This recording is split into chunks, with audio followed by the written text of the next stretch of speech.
तो हेलो बच्चों, आज हम जानने वाले हैं एक समान चुंबकीय क्षेत्र में चुंबकीय द्विध्रुव के दोलन के बारे में आज हम जानने वाले हैं। और इससे पहले मैं आपको नर्म लोहे तथा स्टील के चुंबकीय गुणों में थोड़ी सी अंतर मैं थोड़ा सा बताऊंगा और थोड़ा सा वैद्युत चुंबक के बारे में ज़्यादा कुछ नहीं, थोड़ी थोड़ी बातें बताऊंगा क्योंकि वे इतना इम्पोर्टेंट नहीं होती हैं। इस वजह से मैं उनके बारे में थोड़ा सा आपको डिफिनेशन बता देता हूं, जैसा कि आपके पास जानकारी अवेलेबल रहे। ओके, तो लेट वीडियो स्टार्ट करते हैं। फटाफट वीडियो को शेयर कर दीजिए। ओके, तो अब हम वीडियो को स्टार्ट करते हैं। जैसा कि मैंने बताया कि नर्म लोहे तथा स्टील के चुंबकीय गुणों में यदि अंतर बताएं तो क्या होता है कि लोहा जो होता है, लोह चुंबकीय पदार्थ में जो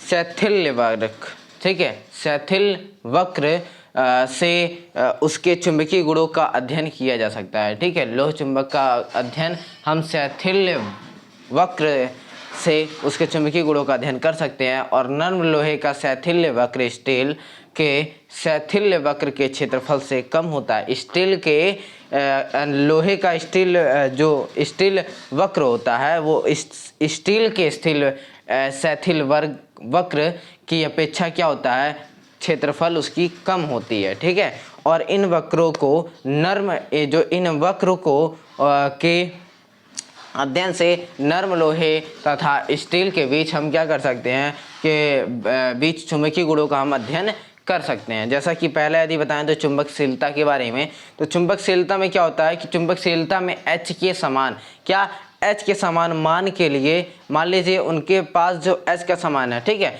जैसा कि मैंने आपको चुंबकशीलता का फार्मूला होता है म्यू आर बराबर होता है 1 + I/H। ठीक है, का मान स्टील की अपेक्षा नर्म लोहे के लिए अधिक होता है। ठीक है, मतलब चुंबकशीलता किसकी अधिक हो गई, अब लोहे की अधिक होगी, न कि स्टील की। ठीक है, और स्टील की अपेक्षा क्या हो गई, नर्म लोहे की चुंबकशीलता अधिक हो जाती है। और यदि धारणशीलता की बात करें तो नर्म लोहे की धारणशीलता स्टील की धारणशीलता से अधिक होती है। ठीक है, जो नर्म लोहा है वो कितना अधिक धारणशीलता है उससे कम होता है। ठीक है, मतलब नर्म लोहे की धारणशीलता अधिक होती है और स्टील की कम होती है।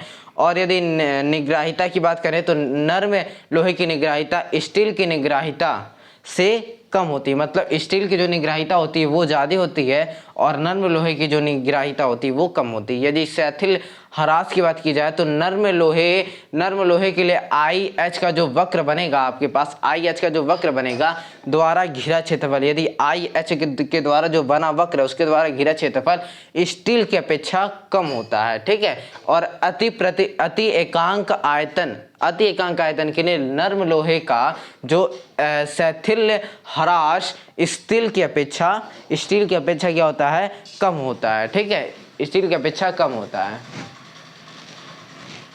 और यदि बात करें हम वैद्युत चुंबक के बारे में तो आपको नाम से स्पष्ट हो रहा होगा कि वैद्युत चुंबक मतलब कि जो चुंबक वो क्या है, वैद्युत है। ठीक है, ये ऐसे चुंबकीय होती हैं जिनका यूज हम क्या कर सकते हैं, कभी भी अपने मनचाहा द्वारा इसका यूज कर सकते हैं। इन्हें कि ऐसा है कि कभी भी हम उसका यूज अपने मन के द्वारा नहीं कर सकते। अपने अकॉर्डिंग मैं उसमें वैद्युत चुंबक ला सकता हूं और अपने अकॉर्डिंग मैं उसमें से वैद्युत चुंबक हटा सकता हूं। ठीक है, जैसा कि नाम से स्पष्ट है कि ऐसा चुंबक जो वैद्युत बहने, ठीक है, जैसा कि आपको नाम से स्पष्ट मैं बता रहा हूं कि वैद्युत बहने पर चुंबक वो प्रदर्शित करे। जैसा कि यदि मैं जैसे ही चुंबक प्रवाहित करूं तो उसके अंदर क्या, जब वैद्युत का गुण आ जाए और जैसे ही हम चुंबक को जैसे ही वैद्युत धारा बंद करें चुंबकीय गुण खत्म हो जाए, तो ये चीजें क्या होती है, वैद्युत चुंबक कहलाती हैं।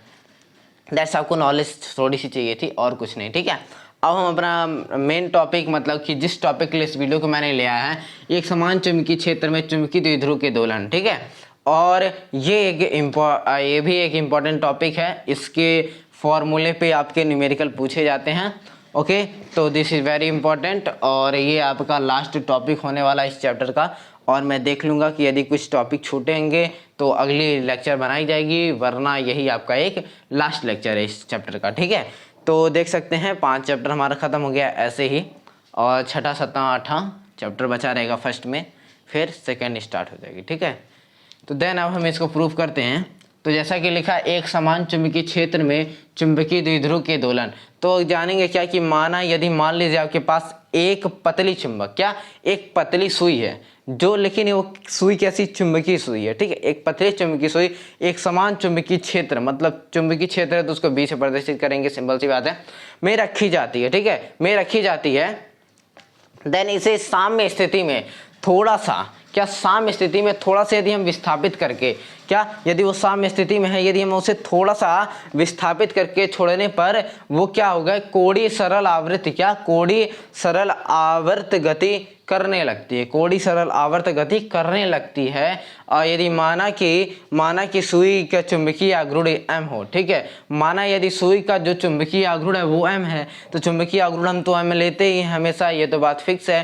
तो यदि माना कि चुंबकीय आघूर्ण m हो, m की दिशा में चुंबकीय क्षेत्र यदि थीटा कोण बना रही है, ठीक है, साम्य की स्थिति से हम क्या कर रहे हैं, उसको थोड़ा सा क्या कर दे रहे हैं, थोड़ा सा विस्थापित कर दे रहे हैं। जैसा कि मैं आपको यहाँ पे डायग्राम दिखा दूंगा तो आपको दिख रही होगी कि डायग्राम यदि आप देखेंगे थोड़ा सा हम उसको थीटा कोण क्या कर रहे हैं, विस्थापित कर दे रहे हैं। तो आपका यदि जो बल आघूर्ण आ रहा है, मतलब टाउ बराबर आपका जो आ रहा है, टाउ बराबर आपका क्या होता है, M B sine theta, tau बराबर एम बी साइन थीटा होता है, ठीक है, टाउ बराबर M B sine theta, theta हम क्या कर रहे हैं, विस्थापित कर रहे हैं, ठीक है।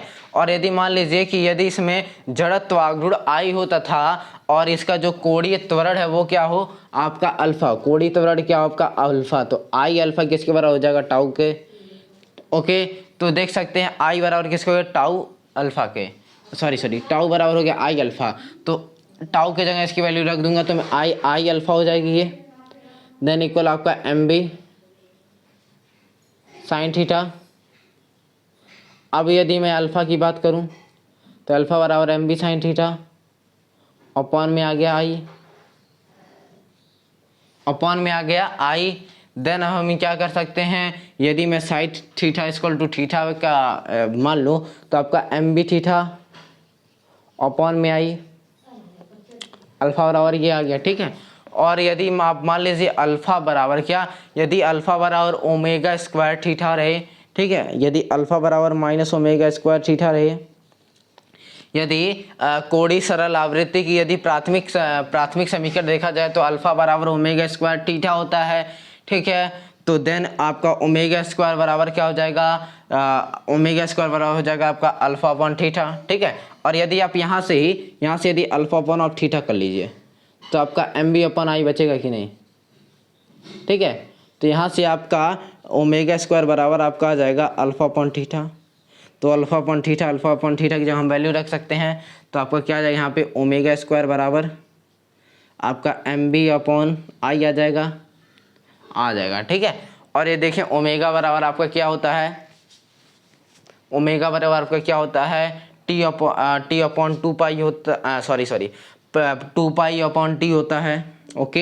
यहाँ आ जाएगा आपका टू पाई अपॉन टी, इसका स्क्वायर है और इक्वल आपका एम बी आई के। देन ये स्क्वायर तो इसको अंडर रूट में भेज देगा तो two pi upon T equal हो जाएगा आपका अंडर रूट में M B upon I, okay.